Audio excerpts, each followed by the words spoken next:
Hey everyone, Tutu back with some Spiral gameplay, this time with my basic Spiral combo deck. No silly stuff like the Dangers, or like the Tuner package or whatever. This is just basic Spirals, and as Spiral players and viewers might know, this is a complete brick. I'm going first, and this hand does nothing. There's a Where Art Thou, which is a conditional extender. I don't have the condition. Spiral Mission Assault's a soft garnet. If you don't have a way to discard it, it doesn't do a whole lot, especially going first. Master Plan's another kind of hard, kind of soft garnet. If you can discard her and revive her, she's good, but not in this deck and not in this hand. The only playable cards I have are Forbidden Droplet, the main reason I'm showing you this video, to show how cool and versatile this card is, and Super Agent, who's just a 1900 beater. Like, a lot of times Super Agent can work as a starter, as a way you can call the top card if you get lucky and he special summons himself. Then any other normal summonable Spiral name can get you into Helix, and since you already know their top card, you can combo from there. I don't have another normal summonable Spiral name, so I can't combo. So I'm kind of stuck with just like playing Droplets and Agent and passing, right? My opponent's on a 60 card list. This brings up a lot of ideas, like there's Grass Thunder Dragons, Zombie Eldlich runs 60. There's like tons of different grass decks like Lightsworn, and any kind of Unizombie deck like King of the Skull Servants. So that's kind of what you're expecting out of this.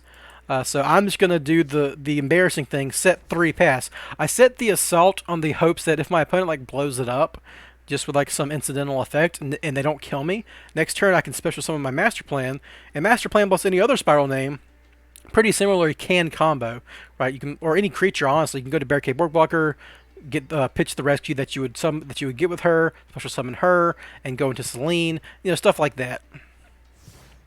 So it's going to be my opponent's turn. They're going to draw, and they're going to drop a Pot of Prosperity, so I get to look at what their deck is, and hey, go figure, it's Zombie World Eldlich. This is not a surprise. The day before this game and this recording, Decade, one of the most, if not the most popular Yu-Gi-Oh! Content creator on Twitch, was demonstrating the cool powers of this deck. It's basically it's a grass zombie Eldlich combo, I think, or whatever. It uses the Eldlich engine and Mizukis and stuff, and Doom King Bowder Dodge to basically lock your opponent out of the game. My opponent's going to play Reasoning, and I call 4. It doesn't really matter. Any card that you hit correctly, they don't care. It's just a free summon. Or if it's in the graveyard, that's better for them, right? Mizukis are better in the graveyard. There's like Shiranuis that they can do stuff with. So I just like, it doesn't matter what you call it. They play Reasoning because it's never bad for them. I mill some decent cards like Foolish Burial, and they hit a Glow Up Bloom, which is I think a 1-of in the deck. But this card, if it gets sent to the graveyard, gets a Ballardotch to their hand. But that doesn't really matter if they don't have Zombie World. Ballardotch does not do a whole lot without a Zombie World on the field. I draw another bad card, kind of. It's not actually that bad, but it could be better. Foolish Burial Goods, which sends your missions to the graveyard to get their effects. Unfortunately, I only have 1 Assault, right? So the only card I can send is a Rescue. If I had a second Assault, I could like special summon my Master Plan and like start doing stuff from there. Like I just said, Master Plan bust a Spiral, link off to a Helix, summon a quick fix, go get, there's stuff you can do.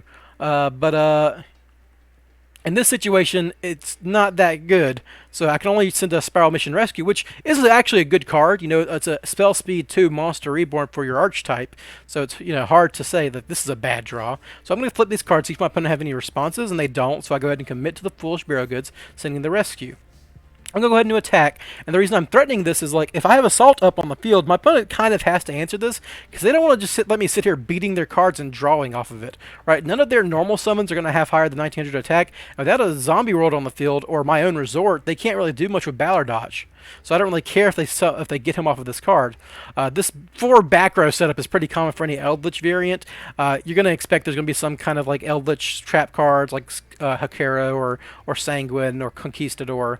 There's probably going to be a Floodgate back here, maybe some kind of Solemn. You just kind of have to try to play through it. My opponent activates Dogmatic Punishment, one of the favorite of any trap-based deck that doesn't really need its extra deck. This card targets a monster, and then they have to send a monster from their extra deck to the graveyard to destroy it. And that's super good with a card like Elder Entity Natis, which is what he's going for here, because when Natis hits the graveyard from the extra deck, it blows up another card on the field. So my opponent's kind of trying to go for a nice 2-for-1 here. And this is where I get to demonstrate the versatility of Forbidden Droplets. So not only does Forbidden Droplets like negate monster effects, right? But in a deck like Spiral, sending your cards from the field or your hand to the graveyard as a cost of the effect can be super powerful, right? So I'm going to dodge my opponent's Dogmatic Punishment here, and the fun thing about this interaction is if they don't have a creature to target, they can't send anything from their extra deck. This card just does nothing, so they're not going to get their Natis trigger off of this. So I basically negate this card, because what I'm going to do is I sit that rescue to the graveyard, and now during the battle phase still I can use its effect, special summon my Super Agent, and then because Super Agent was special summoned by a Spiral card, he gets his effect to blow up backrow. I hit Rivalry of Warlords, so when I said Floodgates, this is a killer one. This is even better with Zombie World on the field, but even with no Zombie World, against Spiral, this card is crippling, right? It stops you from basically summoning any card but one, because every single card in your deck and in your extra deck are like all sorts of various different types. Your agents and your toughs are warriors, your sleepers a fiend, your magician souls and your master plan are spellcasters, quick fix and drone are machines, right? You just can't do any of your real comboing if that card's on the field. So I got maybe a little lucky there, though I'm not doing any comboing right now, so maybe it didn't matter.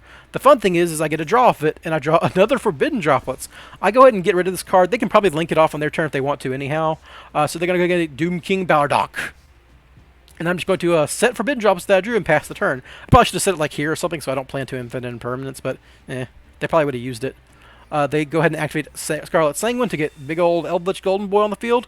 And this is the fun thing about this. My opponent's going to go in and attack, and I activate Forbidden Droplets. Woo!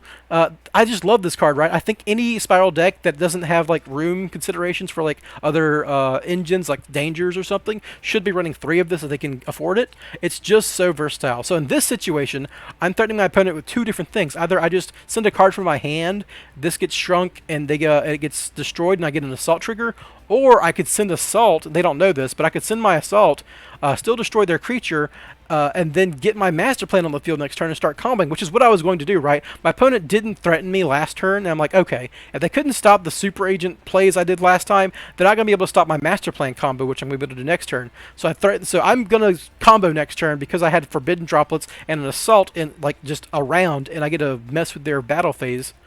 And they go ahead and concede, right? Like, okay, I can't beat your silly little Forbidden Droplets Spiral gameplay. And that's what I love about this deck. Like, even when you brick sometimes, your Spiral cards have really fun gameplay design to them. Cards like Assault as draw engines, and Foolish Very Goods for rescue, giving you mid-combat revival plays and back row blowing up, drawing cards. You know, the fact that I could next turn combo off by using Forbidden Droplets as like a discard/send outlet.